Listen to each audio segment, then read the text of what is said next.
agradecer a presença de vocês aqui hoje. Esse é um seminário importante, porque é a segunda vez que o IBRAC está organizando seminários pontuais e investigações internas. E é uma alegria realmente a gente reunir amigos, reunir melhores profissionais para discutir temas ligados à compliance e investigações internas. E esse ano, o seminário vai trazer vamos dizer que não é uma novidade, mas é um tema novo na nossa pauta, que é a discussão sobre as novas fronteiras de compliance, políticas sobre direitos humanos, equidade e diversidade. Então, é um debate que está hoje na sociedade, nos escritórios, com os nossos clientes, e, portanto, o IBRAC não pode sair dessa discussão também. Em especial, também, eu acho que eu gostaria de fazer uma pequena resumo das nossas atividades. Nós assumimos o mandato da diretoria de compliance do IBRAC no ano passado, o mandato 22-23, a gente vai entregar agora no final do ano. Eu queria fazer um rápido balanço das entregas e também agradecer nominalmente os coordenadores que nos apoiaram no Comitê de Compliance. Vou ler para não esquecer de ninguém, mas o Daniel Rabelo está aqui, a Carla Maege, o Luciano Inácio de Souza, a Mariana Vilela está aqui também, e o Rafael Soré. Então, obrigada a vocês por todo o suporte, as ideias, os debates que nós tivemos ao longo de quase 2 anos. Né? Ainda temos algumas reuniões e alguns encontros para a gente falar sobre compliance. Eu acho que é importante registrar que ao longo desse período foi feito um trabalho muito sério e de alta qualidade. E para mim é um orgulho, porque eu já frequento o IBRAC há quase 20 anos e ter a oportunidade de contribuir com a sua missão. Né? Então, para mim é um momento muito especial na minha vida profissional, estar aqui hoje e feliz por fazer essas entregas nas áreas que eu gosto tanto de trabalhar, que é o antitruste, o compliance e na área de anticorrupção. Bem, o que eu só vou destacar aqui, porque nós vamos ouvir a nossa convidada aqui especial, a doutora Vânia, mas uma das primeiras entregas, como eu comentei, foi a organização desse seminário. No ano passado a gente teve um apoio da KPMG, que foi muito bacana, e é muito bom a gente conseguir organizar pela segunda vez. Eu sei que o horário está meio ingrato agora para começar, as pessoas estão chegando, o trânsito não está bom, mas a gente bateu aqui um recorde de inscritos, somos mais de 90 pessoas aqui, então ao longo da tarde, com certeza, a gente vai estar renovando aí o público. Nós entregamos também no ano passado cursos de investigações internas e negociação de acordos. Fizemos, foi muito bacana também o curso, é um curso que tem sido bastante elogiado. Alguns de vocês aqui e outros convidados que vão chegar aí para os próximos painéis participaram, dando aulas, então também eu acho que é uma entrega importante de ficar registrada. Nós fizemos dezenas de webinars discutindo os temas aplicados a compliance e investigações internas, como, por exemplo, neurociência, monitoria em casos nacionais, casos estrangeiros, falamos sobre eleições no período eleitoral, falamos sobre sustentabilidade, sobre direitos humanos, falamos de antitruste, falamos de cadeia de fornecedores, legislações estrangeiras. Então eu estou bastante feliz e a gente deve fazer pelo menos 2 encontros esse ano. Estão todos convidados aqui, é um encontro aberto, não precisa ser associado ao IBRAC, o Comitê de Compliance faz as suas reuniões para o público em geral, basta entrar lá no site e se inscrever. E agora, sem mais delongas, eu acho que é um resumo aí do que aconteceu nesses últimos 2 anos. Eu vou passar a palavra para a doutora Vânia Vieira, a nossa convidada especial. Ela é secretária executiva da CGU e irá nos apresentar um balanço desses 10 anos da Lei de Anticorrupção, em especial os aprendizados e os desafios para o futuro. Obrigada. Obrigada, Maria Cecília. Boa tarde a todos e todas. Primeiramente, agradecer o convite do IBRAC, em nome da Maria Cecília. É um prazer para a CGU participar desse evento, discutindo, eu acho que esse tema tão importante, que é o tema do compliance, das investigações, principalmente nesse momento em que a gente celebra os 10 anos da Lei Anticorrupção. Então, no último mês, né, ao longo de todo o agosto, a gente teve aí diversas oportunidades em eventos com acadêmicos, com advogados, com servidores, com o público em geral, fazendo exatamente o que a gente está fazendo aqui hoje, né? Esse balanço do que foi esse período, nessa primeira fase. Eu acho que a primeira coisa que a gente tem aqui que destacar é que é uma lei ainda recente, né? A gente está falando, pode parecer muito, mas 10 anos é muito pouco para a gente poder ter uma dimensão histórica do que é e do que pode ser a implementação de uma lei dessa natureza. E quando a gente então olha, né, para o passado, analisa o presente e quer focar no futuro, eu acho que é indispensável a gente retomar um pouco o tempo e primeiro resgatarmos alguns dos valores, alguns dos objetivos que naquele momento foram colocados pelo Estado, pela sociedade brasileira, quando a gente teve então o envio desse projeto ao Congresso, né, as discussões com os parlamentares. Muitas vezes hoje, né, a gente está sempre falando da LAC como Lei Anticorrupção, que passou a ser um nome, né, que é denominado aí, que foi batizado mais reconhecidamente, mas é interessante a gente observar que no primeiro momento, inclusive, a própria CGU chamava, e aí o ministro Jorge Hage, à época, falava muito em lei da empresa limpa. E a gente observa que a lei, inclusive, ela não fala que é uma lei anticorrupção, tampouco que os atos ali que estão sendo tipificados, que estão sendo punidos, também sejam atos de corrupção. Na verdade, a lei se refere a atos lesivos contra a administração pública, exatamente porque o modelo adotado pelo Brasil foi o do processo administrativo como regra. Então, é importante a gente um pouco voltar ao tempo até para entender a importância, a relevância desse modelo que foi adotado, né, escolhido pelo legislador. A gente não pode desconsiderar que esse debate, inclusive, chegou a acontecer no Congresso e chegou, inclusive, a acontecer dentro do governo. Eu falo que eu tenho aí um privilégio muito grande de ter vivido esse momento há 10 anos atrás na CGU, até um pouco mais, acabo aí tendo que denunciar que a minha idade, mas participei então de todo o debate à época na CGU e agora eu retorno ao órgão 10 anos depois, para que a gente, né, possa continuar trabalhando um pouco nessa temática, ajudando o Brasil a avançar nesse tema. Mas a questão, então, à época, ela era muito específica, no sentido de que, olha, nós temos aqui um contexto em que o Brasil é signatário de convenções internacionais que prevê, então, a obrigatoriedade da gente tipificar o ilícito do suborno transnacional. Mas não era apenas essa questão que se impunha, né? Então, às vezes, muito se fala que foi ali uma forma apenas, né, da gente cumprir o compromisso com a OCDE, que é a convenção que expõe, né, expressamente a questão do suborno transnacional, mas nós éramos cobrados também nos outros foros. Né, preciso lembrar que o Brasil também é signatário das convenções da ONU e da OEA, a OEA inclusive há muito mais tempo, de que a gente precisava dispor de mecanismos efetivos, dissuasórios, ágeis, aptos a punir as pessoas, aí, inclusive as pessoas jurídicas, então, que praticassem atos de corrupção, que praticassem ilícitos administrativos, né, ilícitos contra a administração.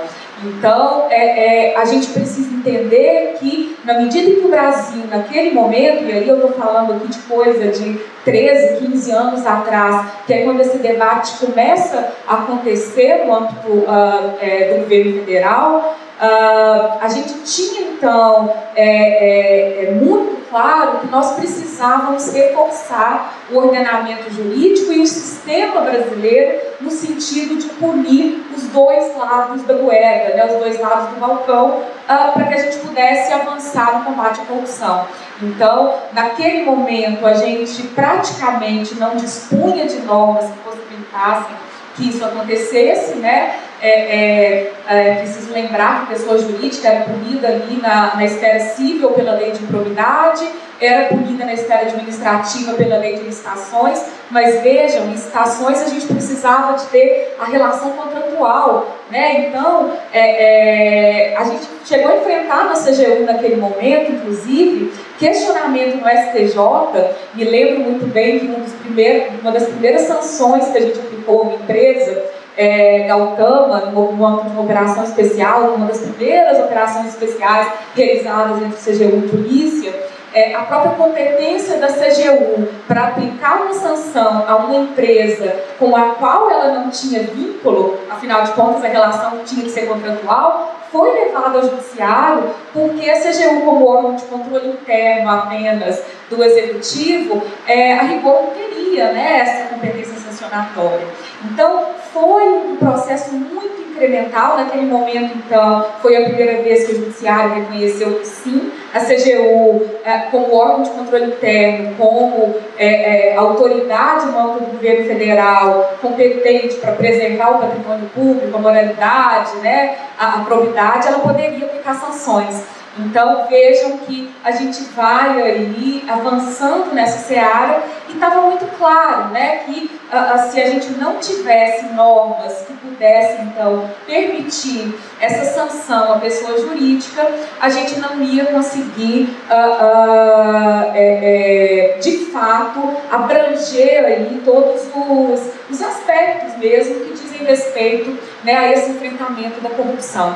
Então, a lei anticorrupção, a LAC, ela vem para preencher essa lacuna que se existia, né, no sistema brasileiro, que permitisse aos órgãos de defesa do Estado trabalharem nesse sentido. E aí a responsabilidade administrativa, ela veio também muito da experiência da própria CGU, de que, olha, obviamente, processos administrativos são muito mais ágeis, respondem muito mais facilmente, rapidamente, a situações, né, como essa, que a gente sabe, né, que do desejo, do interesse de todos os envolvidos, não é só do Estado, mas é também das empresas, é também da sociedade, de que a gente consiga apurar, remediar e rapidamente virar a página, né, para que os envolvidos, e aí principalmente as empresas, possam prosseguir, né, possam ali tocar as suas atividades. E a responsabilidade administrativa também se mostrava mais favorável, como a gente hoje também reconhece, pelo fato de que as provas no processo administrativo são provas, a princípio, principalmente quando a gente fala de responsabilidade objetiva, que é a responsabilidade da LAC, que segue a tradição do direito administrativo brasileiro, né? É preciso a gente lembrar que em diversas outras searas de processos sancionadores administrativos, é a responsabilidade administrativa que se coloca como regra, né? Então, isso vai acontecer no direito ambiental, isso vai acontecer no direito tributário, do consumidor, cada uma das suas especificidades, CONCAD, né? no direito da concorrência, na própria responsabilização do processo sancionador do sistema financeiro, que vai ser discutido aqui hoje, CVM e Banco Central, mas então a responsabilidade objetiva no âmbito do direito administrativo também permite que a gente tenha aí provas e investigações que não precisam seguir o rigor e os princípios e garantias que são próprias do direito penal. É claro que aqui, né, a gente não está falando que no âmbito do direito administrativo sancionador a gente não observe também os princípios constitucionais, Mas e cada vez mais, né, a doutrina e a jurisprudência brasileira vem trabalhando para aproximar cada vez mais o direito administrativo sancionador do direito penal, mas é claro que as situações ainda não se equiparam, né? A gente consegue aí, com maior segurança, com maior robustez, conduzir processos administrativos e garantir ali a integridade desses processos. Então a lei foi aprovada, né, e trouxe ali, né, a gente precisa também destacar que o acordo de leniência, né, o instituto que foi inserido na LAC, praticamente, né, idêntico ao então previsto na lei do CAD, ele foi inserido no Congresso, né, então ele não sai do projeto que foi encaminhado pelo Executivo. Então o que aconteceu? A gente acabou tendo que, ao longo desses últimos 10 anos, aplicar um instituto que foi incorporado no ordenamento jurídico brasileiro para um fim muito específico, né? Que é exatamente a defesa da concorrência, que é exatamente, aí eu não vou entrar tanto aqui, porque a professora Amanda, né, um dos maiores especialistas que a gente tem no assunto, está aqui, mas um instituto inspirado no modelo americano e que visa, né, obviamente, um instrumento de alavancagem investigativa, de colaboração, mas que ele é muito próprio de quando a gente tem, né, situações em que a empresa ela precisa analisar o contexto, né, de quem chega primeiro, se a outra empresa que participa ali do conluio, do cartel, vai denunciar primeiro ou não. Então, tem fatores que não necessariamente vão estar presentes numa apuração que envolve corrupção, que muitas vezes pode ser uma só, né, uma só empresa.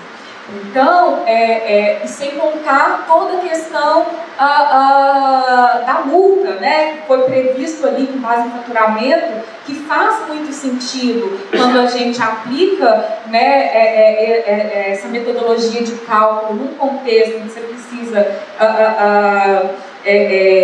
você precisa sancionar uma empresa que tem domínio de mercado, né, e aí por conta disso a questão do faturamento, mas que pode não necessariamente fazer sentido numa empresa envolvida em corrupção, que muitas vezes você tem um valor do contrato bem delineado, bem fixo, então você consegue, por outras formas, poder utilizar esse caráter aí sancionador e inibitório que deve, né, corresponder à multa. Eu estou falando tudo isso, né, para a gente chegar, eu acho, que ao ponto atual em que a gente faz, né, e estamos todos fazendo essas reflexões aí nos últimos tempos sobre o presente e o futuro dos acordos de leniência no âmbito da lei anticorrupção.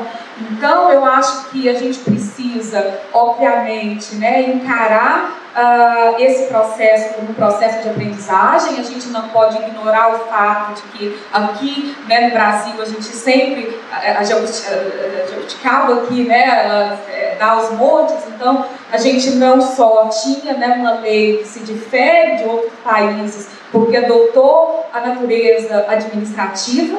Então é preciso lembrar que na experiência comparada, mesmo países com sistemas jurídicos idênticos, muito semelhantes aos nossos, né, acabaram adotando o sistema penal de responsabilização de empresas, e isso faz diferença na hora de se apurar a responsabilidade e principalmente na hora de se considerar o comportamento da empresa para avaliar a culpabilidade, para avaliar em que medida que o compliance dela funcionou ou não, né, no sentido de evitar o cometimento do ilícito.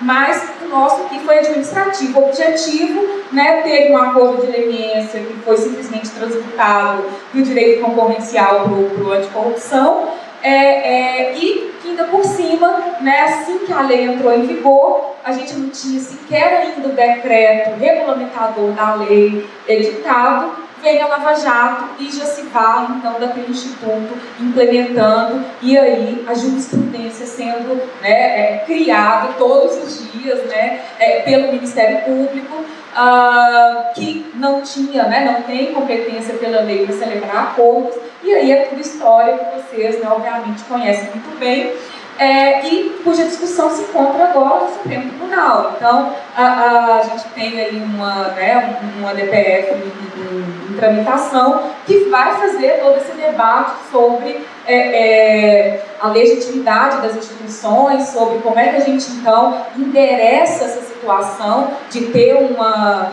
porque aí Jabuticaba também, né, não falta aqui, né, a gente tem um sistema de multi-agências com múltiplas competências muitas vezes muito semelhantes ou até mesmo sobrepostas, que precisam, então, ser coordenadas, né? E o que a gente viu ao longo desses anos todos é uma dificuldade grande das instituições brasileiras, nós aqui como agentes públicos, né? Eu acho que a gente faz, inclusive, como agentes do Estado, é muito triste, né? A gente reconhecer que, passados 10 anos, o Estado brasileiro, independente de quais são as instituições que naquele momento representam, infelizmente não foi capaz de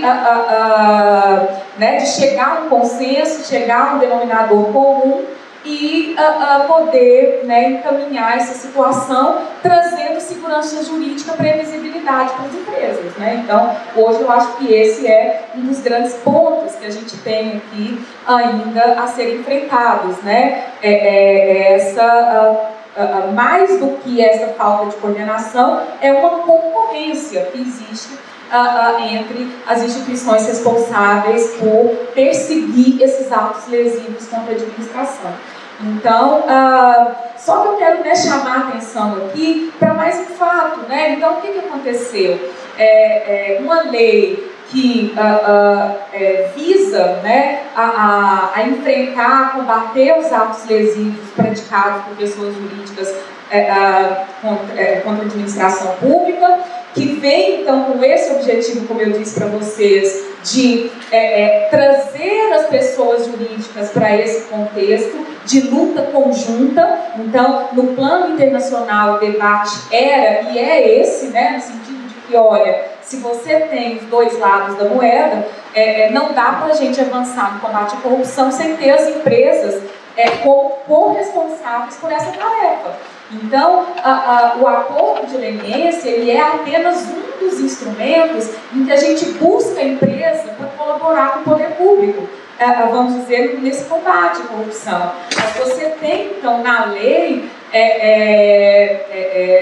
outros incentivos visando essa cooperação. Agora, claro que aí, né, fazendo meia-culpa, inclusive, né, eu acho que naquele momento, mais uma vez eu estou falando de 13, né, 15 anos atrás, quando esse debate começa, a questão de compliance, ela não existia, né, ela era própria apenas do setor de lavagem de dinheiro.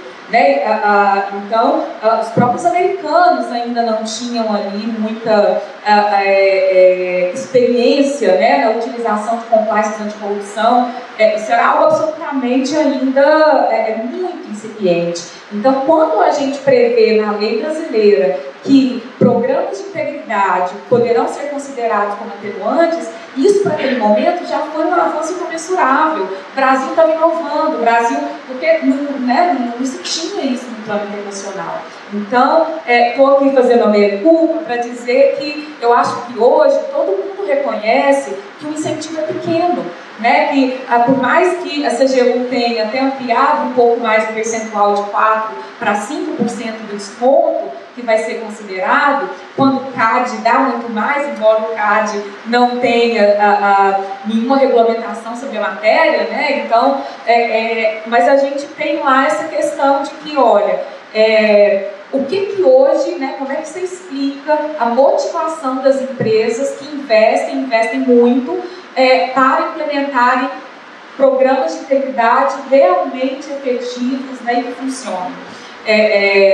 Então, vamos combinar que não é por conta apenas de um possível desconto de até 5%, quando na prática esse desconto até é menos, Marcelo depois deve trazer os números que a CGU lançou recentemente. A gente fez um estudo lá muito interessante mostrando que na prática, né, esses números indicam uma situação, eu acho que ainda é um pouco mais preocupante.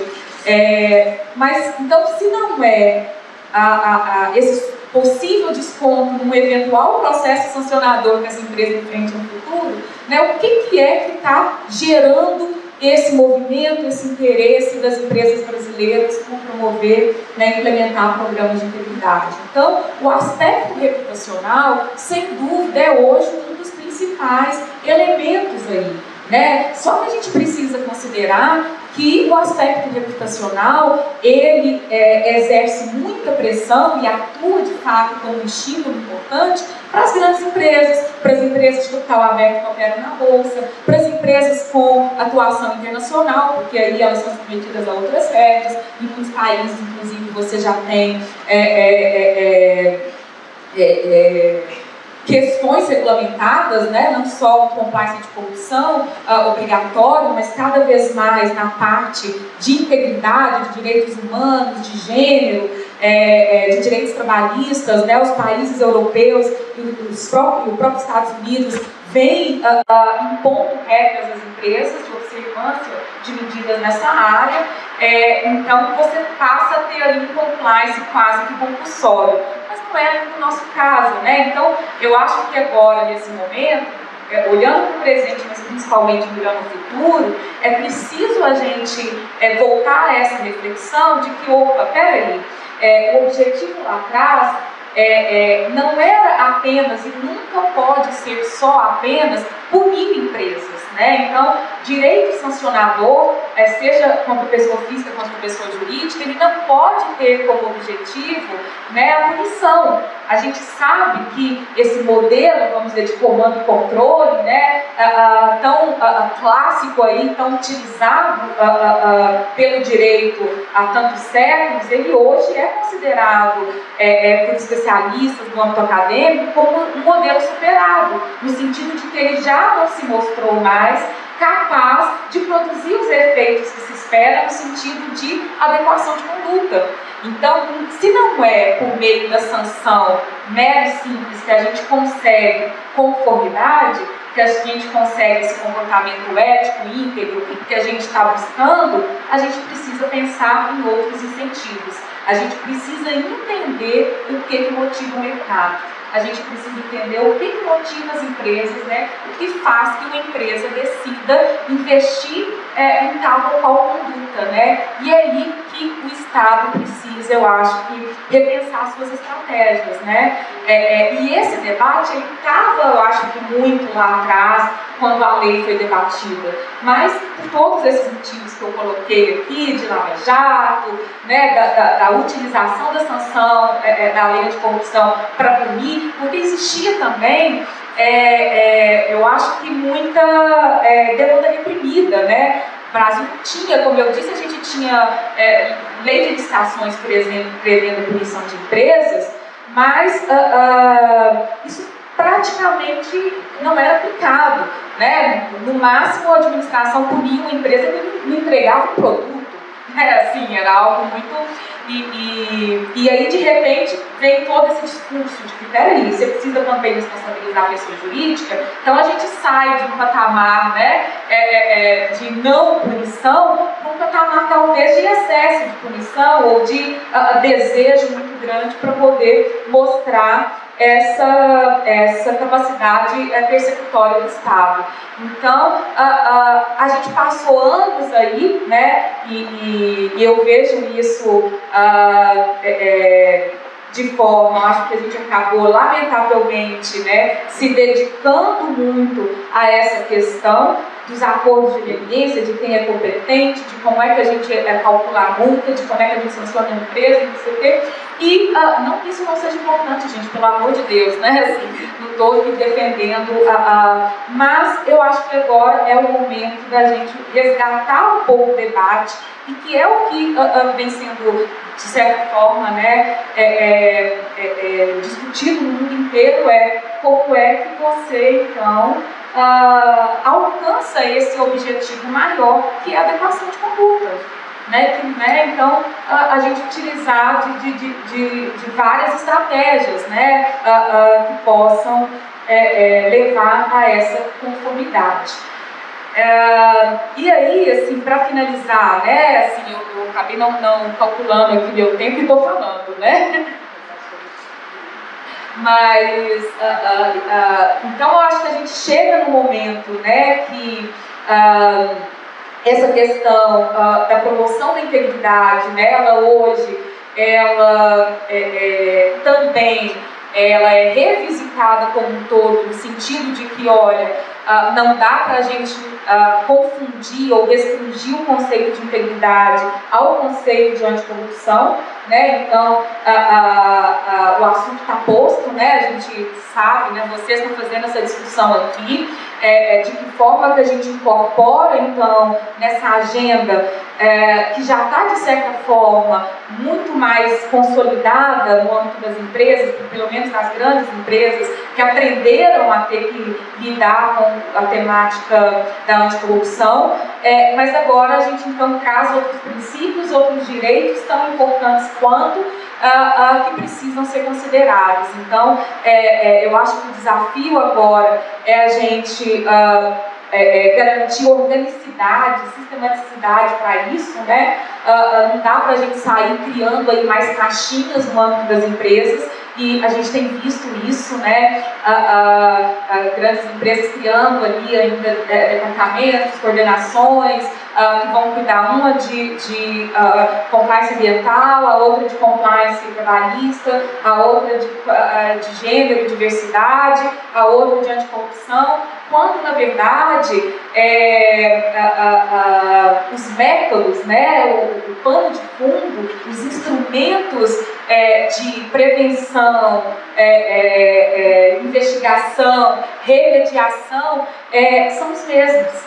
Então, a gente precisa aproveitar essa bagagem toda, todo esse conhecimento, toda essa experiência que foi gerada, para que a gente agora possa aplicar esses instrumentos aí no âmbito desses outros temas.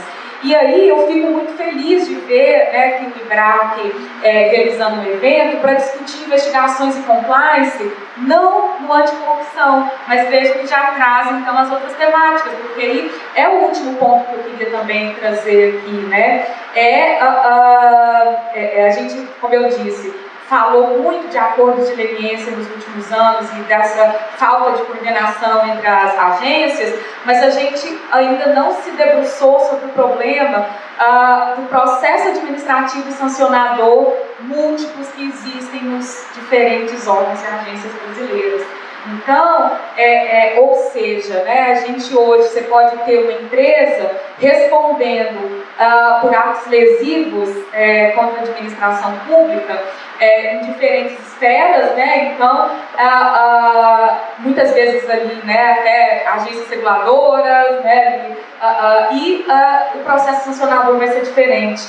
E a forma como o comportamento, o compliance dessas empresas, a forma como ele vai ser considerado ou avaliado, ou sequer levado em consideração, também vai ser diferente. Então, a gente ainda tem essa situação de absoluta falta de uniformidade no direito e no processo sancionador administrativo brasileiro. Então, o que significa que para as empresas, o Estado, embora uno, que a gente sabe, os balcões continuam sendo múltiplos, e o processo sancionador que ela precisa responder se ela incorrer em ilícitos, que tenham bens jurídicos tutelados distintos, vai ser diferente. E aí, quando eu vejo eventos, debates que tentam de alguma forma uniformizar ou produzir uma sistematicidade nesse sentido, como me parece que vocês estão buscando aqui hoje, trazendo, por exemplo, a experiência do sistema financeiro, que também já tem acordo de leniência previsto, regulamentado, então eu vejo isso assim, com muita esperança de que a gente possa avançar também nesse sentido, Eu acho que coordenando melhor dentro do Estado esses processos e aproveitando principalmente o que deu certo, que é bom, o que já se demonstrou exitoso, né, em cada uma dessas experiências, para que a gente possa, de fato, avançar. Né? Então, acho que hoje o compliance anticorrupção, as investigações de corrupção avançaram muito, a CGU né, acho que o órgão que mais contribuiu para o Estado brasileiro junto com a AGU esse processo nos últimos tempos. E certamente, né, tudo que a gente aprendeu, a gente fez aprendendo nesses últimos tempos, pode servir como grande referência para os processos sancionadores aí conduzidos por outros órgãos. Mas eu vejo, né, 10 anos de lei de corrupção, né, o copo muito mais cheio do que vazio. Eu acho que a gente tem que lamentar, eu acho que a gente tem ainda, né, deveres de casa e acertos para serem feitos, mas o que a gente conseguiu produzir em uma década é muito, e acho que a gente tem que ter muito orgulho dessa experiência aí brasileira. Obrigada.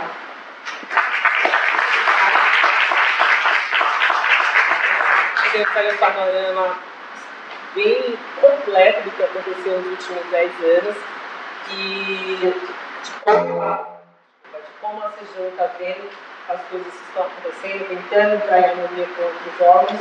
E eu acho que o mais importante aí é uma das coisas que você colocou em relação a isso vir junto com o compliance, sair exclusivamente da agenda de anticorrupção. É um trabalho que nosso comitê de compliance do IBRAC, desde o seu início, a gente tem buscado realmente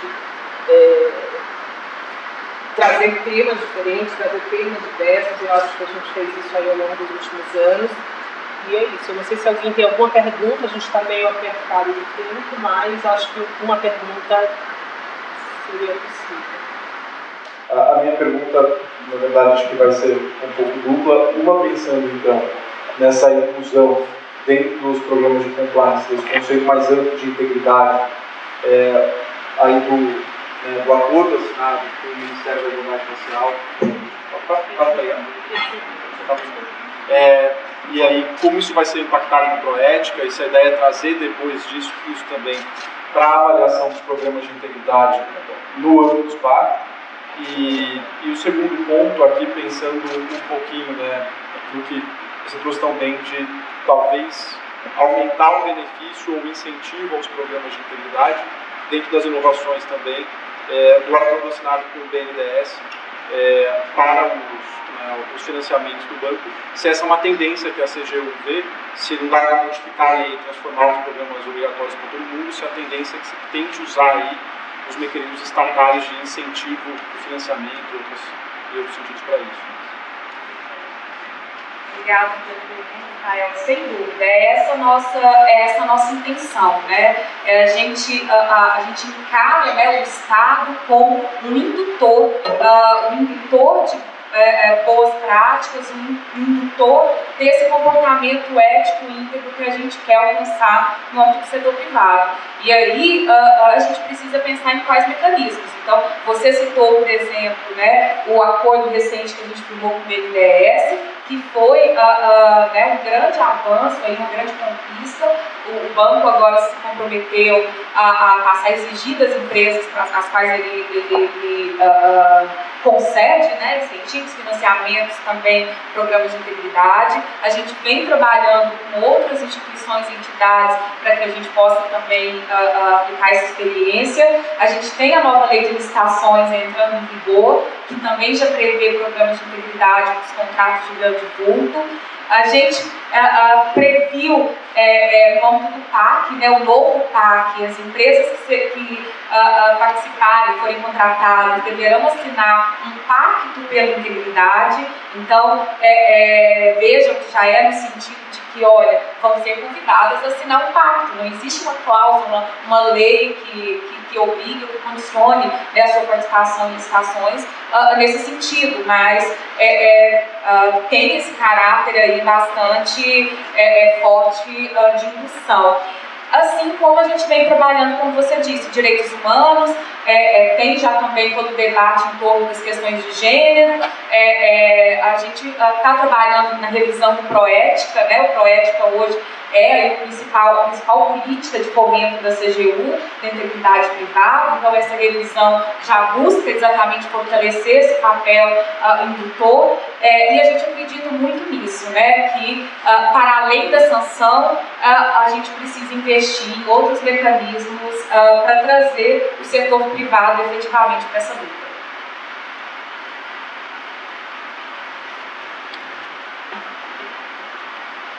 Obrigada, Fernanda. Com isso, acho que a gente pode dar sequência para o primeiro painel. Vou passar aqui para a Amanda, que vai conduzi-lo.